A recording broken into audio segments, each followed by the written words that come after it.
right, this is our last unit where we're going to be talking about energy here on page 1, and it's not even the full page. We're going to stop before we get to that Hess's Law stuff. And to start off our energy unit, I actually need you to go ahead and write the word energy above where you see the word system there, because we do kind of need to understand what is energy in order to be able to talk about it and study it in our chemical reactions. And the most basic definition we can give energy is just the ability to do work. You can feel that on any given day when you wake up, but you also know that there is the ability to do work hiding in our walls. If you plug something into the wall, into a plug, then it is going to get charged up or start working, and that's a greater ability to do work. That's just a different type of energy than we hold in our bodies, and that's something to keep in mind throughout this unit, is that there are many different forms of energy. Electrical energy, like what we use to charge our phones, but heat is energy. There's also chemical energy stored in the bonds of our chemicals, sound energy, mechanical energy. You're going to study all these different forms of energy more in physics next year. But we're going to specifically be focused on chemical energy, of course, for chemistry. We're also going to be kind of talking and working with this and how it comes out of our chemical reactions as heat, or goes into our chemical reactions as heat. So those are kind of the two main forms of energy we'll focus on. And energy is not just important how much there is, but where it is. So we're going to define these next two words, system and surroundings, to help us talk about where our energy is. And the system is always going to be kind of the focus of what we're studying, or whatever the question is asking you about. In general, it's going to be a chemical reaction, but it could also be something like ice melting. That's not technically a chemical reaction, but it is a physical change that involves energy. And the surroundings, as it sounds like, is basically everything outside of the system. And what's most important to realize is no matter what you're studying, even if you stick your hand in a chemical reaction or touch that piece of ice as it's melting, you're never becoming part of that system. Your hand, the beaker, the table, everything that's not the actual system is always going to be a part of the surroundings, which is going to mean that some of this stuff is going to feel or seem a little bit backwards to you, because you might think that you should feel one thing when this change is happening. But since we're studying something on the outside of you, you're always on the outside of our system, you might have the opposite perspective. Things might be a little bit flipped. And you'll see what I mean by the end of these notes, probably. The next big idea to talk about is what we call the first law of thermodynamics. And this sounds super fancy and complicated, but it's a simple idea. The total energy of a system's with its surroundings is constant. If we turn that into a math equation, we could say the energy of the system plus the energy of the surroundings equals a total number, and that energy total of the universe is never going to change. The universe only has so much energy, and if it's not part of the system, it's part of the surroundings. It's always constant. This is going to help us as we talk about energy transferring from one thing to another, because the total energy is never going to change, but it just might leave one object or system and move into a different one. This is also called the law of conservation of energy. The first law of thermodynamics is important because there's many more laws of thermodynamics, but we've talked about here in chemistry the law of conservation of mass before. And so kind of along those same lines, how energy and mass is never created or destroyed, we can kind of call it law of conservation of energy, because that matches the other laws we've talked about. Now, we're going to come back to these two words, endothermic and exothermic, because I think some of the things that I'm going to ask you to write down will make more sense if we start by talking about this delta H thing. And that's what that triangle is. It's a Greek letter delta, and delta means change. So it shouldn't be too surprising that this delta H is the difference between the energy of the products and the energy of the reactants in a chemical reaction.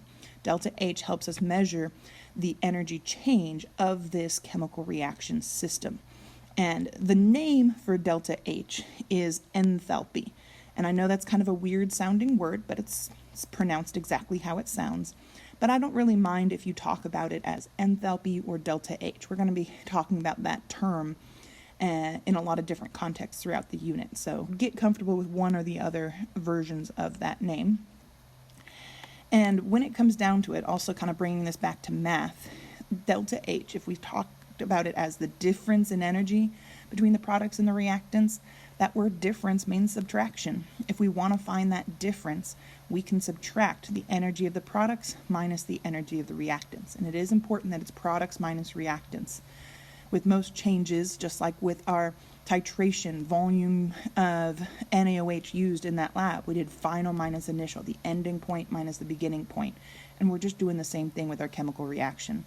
Products are where our energy or reaction ends. Reactants is where we started. So we're doing final minus initial here, products minus reactants, which is going to get us that enthalpy value. And we're not going to need that for this podcast much at all. We'll revisit that several other times throughout the unit. Now, back to those words endothermic and exothermic. These are going to be very, very important, especially for this first activity that we're going to do on day 1 in class. This word endothermic, that endo part of it means into, and endothermic reactions are always going to be reactions where energy is entering the system.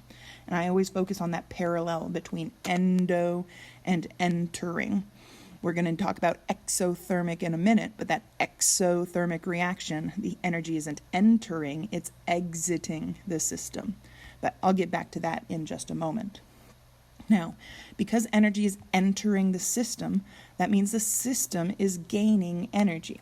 And that enthalpy term that we just talked about, the delta H thing, because it measures the change in energy of our chemical reaction system, if the system is gaining energy, we're going to see that those enthalpy values are positive. So they're always going to have a positive sign in front of them, or at least no negative sign.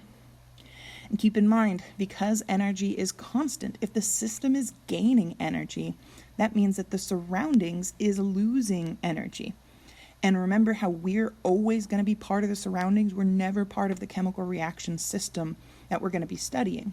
So if we, us, the beaker, the table, the air around the reaction are losing energy, we will feel that as a temperature decrease. If you put your hand on that beaker or in the beaker, that hand would feel cool or cold because the energy is being taken from your hand and it's going into that system. You might think that that would make the system hot, but keep in mind, not all energy is thermal heat energy. That heat energy from your hand or the table or the air is being transformed into chemical energy in the system where we can't feel it. So even though the system is gaining energy, if you felt that system, it would feel cold because its energy is going to be tied up in the chemicals instead of released as heat. That's where I know it gets a little bit weird and seems backwards. But we're part of the system, we're part of the surroundings. We're always part of the surroundings here in chemistry. We're never studying your hand and how the energy is changing in your hand. We're studying the chemicals. Your hand is part of the surroundings.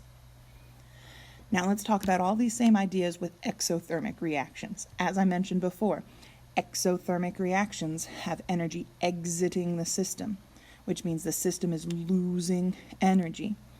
If the system's losing energy, then we're going to always see a negative sign in front of that delta H enthalpy value because the system is less energy after the reaction has happened. And if the system is losing energy, that means the surroundings is gaining energy.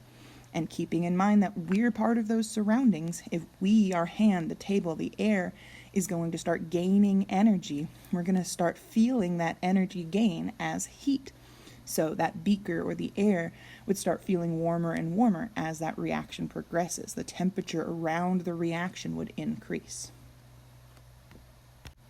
So that's the super duper basics of energy that I need you to understand before you come back to class and we do our first couple of activities and notes on these next couple of topics. Just in case you missed that previous section when I said that we'd come back to endo-exo, if you hadn't realized where all that information went, it goes right down here, right underneath the words endo-exo. It's the same stuff that I just walked you through before. Just wanted to make sure we get them all down. We will start up with that next Hess's Law stuff in class.